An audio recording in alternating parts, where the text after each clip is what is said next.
All right, men, welcome to today's episode of Strong Men, Strong Marriages, the price of an intimate marriage. So we talk a lot here about, how do you create intimacy, sexual, mental, and emotional intimacy? It sounds great, and it is great to have a marriage like that, but there's a price to be paid for it, just like there's a price to be paid for getting physically fit or getting financially fit. Like there's a price. So we're going to talk about what that is today and whether you're willing to pay it or not. So my name is Mike Fraser, MD. I'm a psychiatrist and marriage coach, and I help high-achieving Christian men have more intimate marriages. So some wins from guys in our program this week: Strong Men, Strong Marriages. So guys that are having increased sharing and connection with each other, they're developing that mental and emotional intimacy, enjoying those times together, attending each other's functions, doing just great things. Guys are getting through conflicts better. Look, and we're going to talk about this today, but an intimate marriage actually will probably have more conflict than a roommate type marriage. But guys are able to get through them. They're able to create more intimacy on the other side of that. Okay. That's what they're doing. Guys are breaking these old habits. They're breaking the mosquito cycle. They're breaking superior thinking. They're getting to that equal footing in their marriage, creating wins that work for both of them. Okay. It's so fun to see. Guys are having more physical intimacy, hugs, kisses, sex, flirting, fun, right? It's coming back because they've built that trust and communication to help build it. Guys are feeling more of that self-esteem and self-confidence. A lot of guys come in, they're feeling in a down spot. Work with a lot of guys who their wife has been unfaithful, and that's hard, right? It can take a hit on your self-confidence. So guys, they're coming in, they're rebuilding that. A lot of the mosquito cycle, it's built on low self-confidence. So when we address that, guys get stronger, they start standing up for themselves, and it's awesome to see.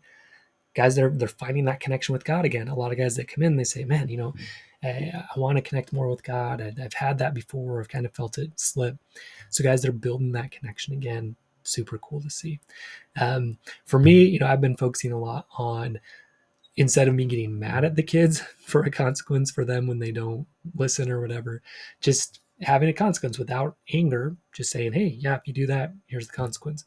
I've been doing a lot better at that. It's something I've been doing mental rehearsals around, trying to get better at, and it's paying off. It's been really fun.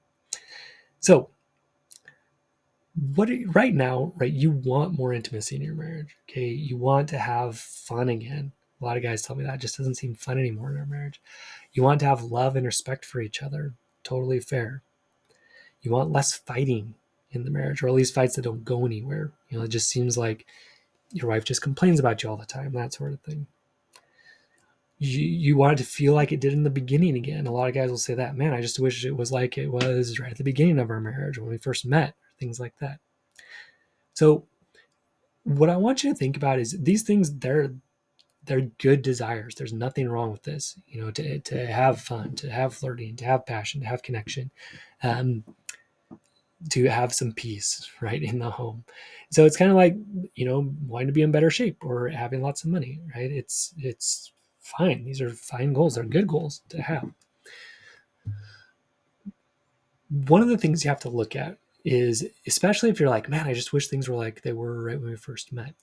There's an in-love experience that happens at the beginning of a relationship that's kind of like being on drugs. Like it's kind of like being high. You've got a ton of dopamine running around. You got a ton of oxytocin.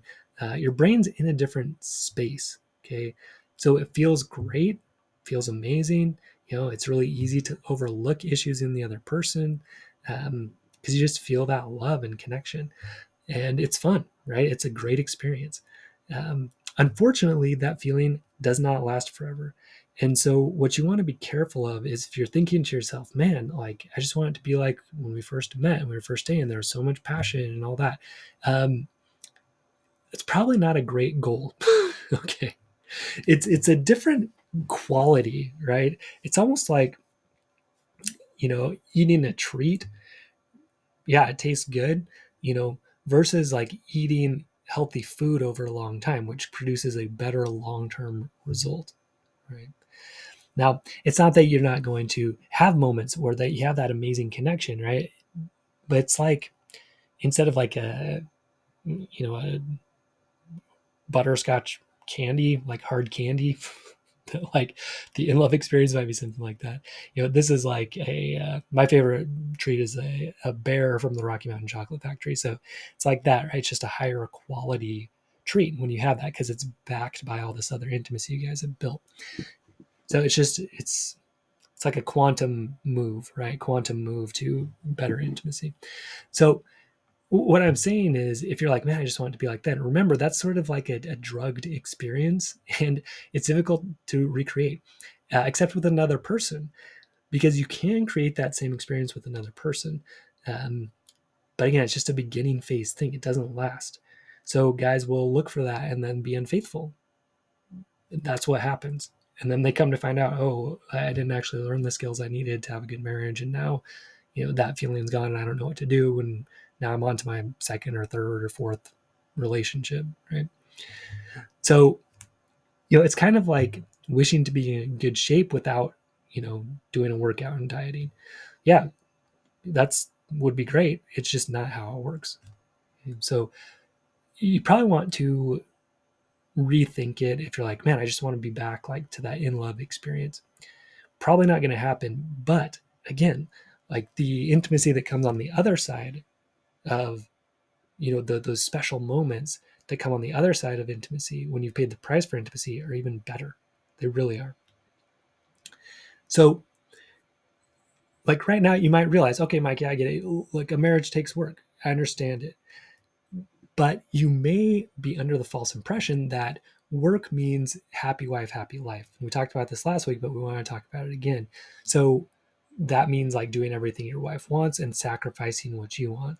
In a Christian upbringing, a lot of times we think that, oh, I just have to put aside everything I want. That's what creates a good relationship. If I just do everything my wife wants, that's being a good Christian person. But if you're trying that, you already know it doesn't work. So, like with stuff like money, sex, in laws, parenting, religion, housework, time, it just does not, you know. So, yeah, you're giving up in money, you're spending too much, you're never having sex, you're sleeping not in the bed, right? You're doing these kind of things that are a loss for you in the name of, oh, I'm just sacrificing for my wife. I'm doing what she wants. I'm trying to make her happy. Okay. So again, if your formula is happy wife, happy life, and you're starting to think, okay, she should return that favor, right? With mental, emotional, and physical intimacy, you know? So again, like the price of intimacy and the price of an intimate marriage, it is not happy wife, happy life. It is not sacrificing everything you want. It does not work. Okay, that's the mosquito cycle. I do everything right, and then she should return the favor. I should earn it by doing these good things. Which again, that's sucking it dry. That's trying to bleed her for, your self-worth. That's kind of treating her like a prostitute, like you've earned sex by doing all these things for her. Okay, like I've done enough, now you owe it to me. So all of that's very unattractive and it just doesn't work. Okay. And so it's frustrating though, because you're doing work, right? You're putting in the work, but it's just the wrong work. Okay. It's like you're trying to get in shape by walking, and you're walking, but then you're eating a bunch of food. You're eating 3 pizzas every day, but you're like, man, I'm walking so much, I don't get it. I'm not losing weight. So you're doing the work, you're just doing the wrong work. So here's what you need to understand. What is intimacy really?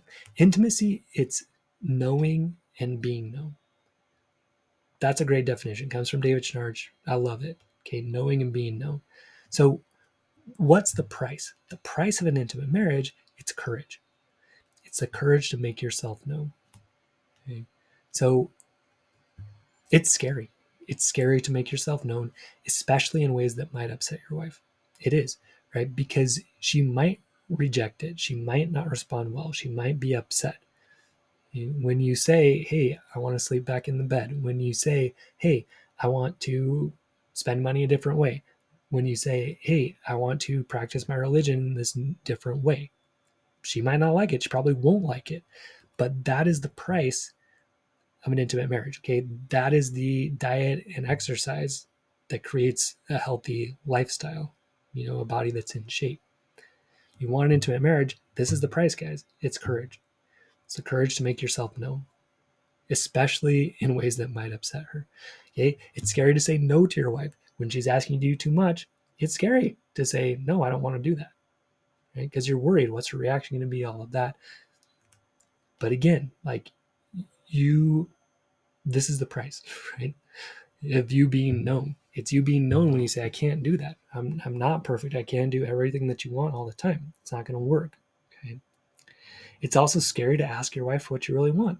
That's scary for a lot of reasons. You expose what you really want, which is scary in itself.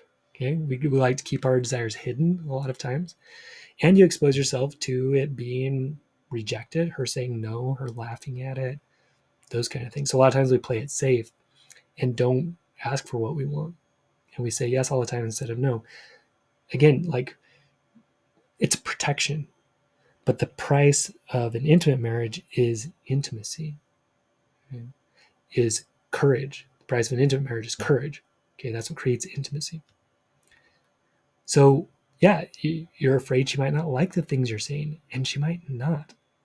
So, you can either give into that fear and never express yourself, never ask for what you want, never make yourself known, right? Keep things superficial, never have the conversations that need to be had.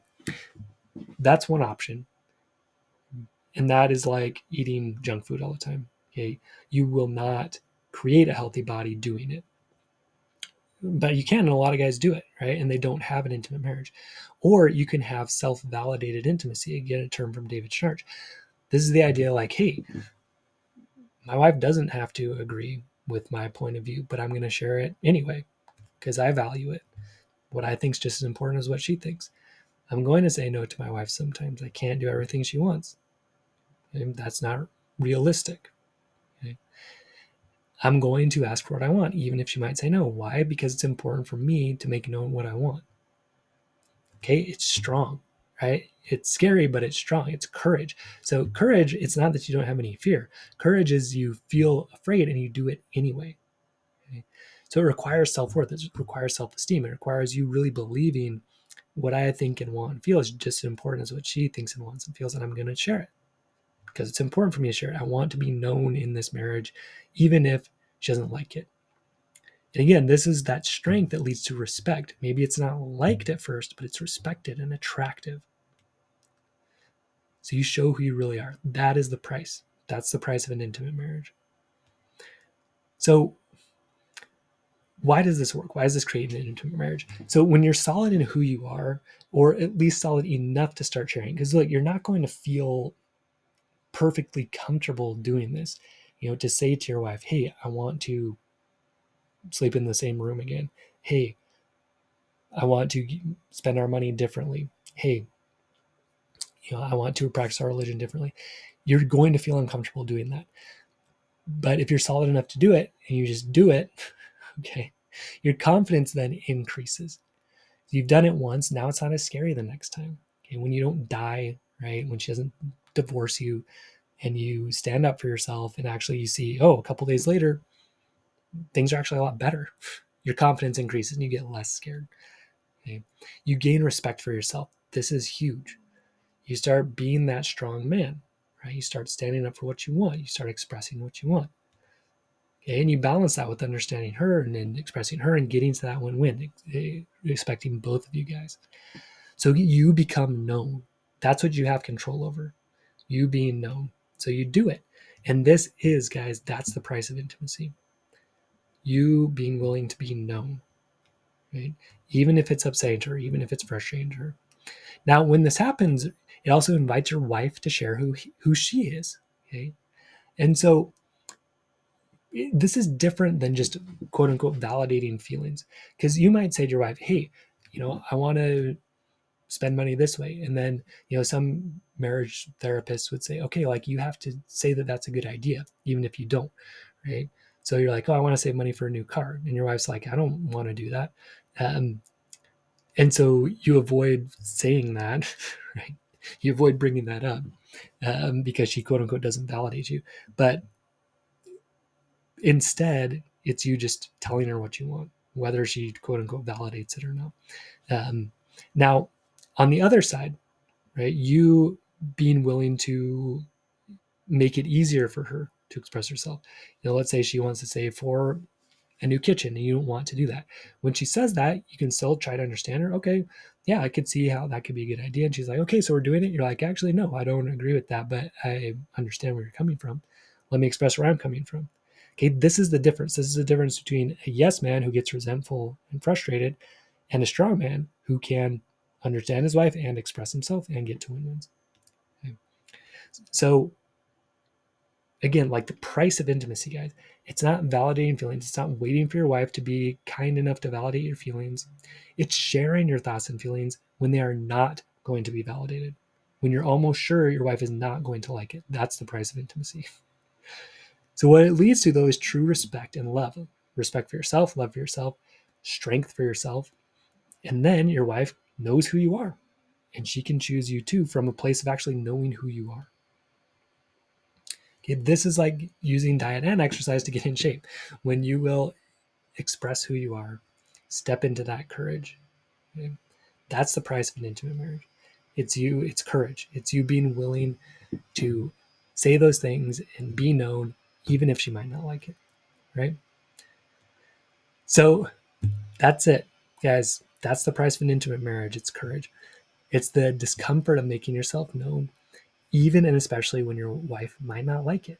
Okay, with money, sex, in-laws, parenting, religion, housework, time, with all of that, you being willing to make yourself known, even if your wife might not like it. That's the price. Okay, it's like the price of working out and diet. Hard work does pay off, but it needs to be the right hard work. So being intimate, right, sharing who you really are, having that courage and bravery. So to do that, you need self-esteem and self-worth. You need to realize, hey, what I want is just as important as what my wife wants. You need management of your own emotions, being able to feel that fear, do the thing anyway, transform fear into courage. You need communication skills. You need to be able to express yourself in a way that's effective and that's going to, you know, make it easier for her to understand where you're coming from. Okay. You also need to be able to listen to her really well, get to win-win agreements. Okay, once you start doing that, you're just building real respect, real connection with each other. You actually know who the other person is. You know each other at that deep level. That's intimacy. You might not like it at first, but you respect it in each other and you work towards something that works for both of you. That's it, guys. That's the price of the intimate marriage. So then you add to that fun, flirting, passion, and you have that physical connection that makes marriage special. So guys, come learn all of this in Strong Men, Strong Marriages. Create the sexual, mental, and emotional intimacy that you want. Okay, it takes courage, it takes communication skills, it takes self-worth, it takes skills to bring that fun and flirting in. We're going to learn all of that together, teach you how to do it, coach you through it in Strong Men, Strong Marriages. So visit strongmenstrongmarriages.com and apply today. There's also a link in the show notes. And if you missed the chance to join last April, okay, the next chance to join is at the end of July. So again, like if you're still new to the podcast or whatever, I give you if you fill out an application, I give you a little chance to join, right? Because like if you never heard about it, sometimes you need help right away. But if you've just been putting it off and you've been thinking about it for a long time, that's not a good reason. So your next chance to join is July, end of July. So make sure you're on the email list. You can get on the email list at Strong Men, Strong Marriages too. So visit us, strongmenstrongmarriages.com. Visit link in the show notes. Apply to join. We will see you inside. All right, stay strong, men, and we will see you next episode.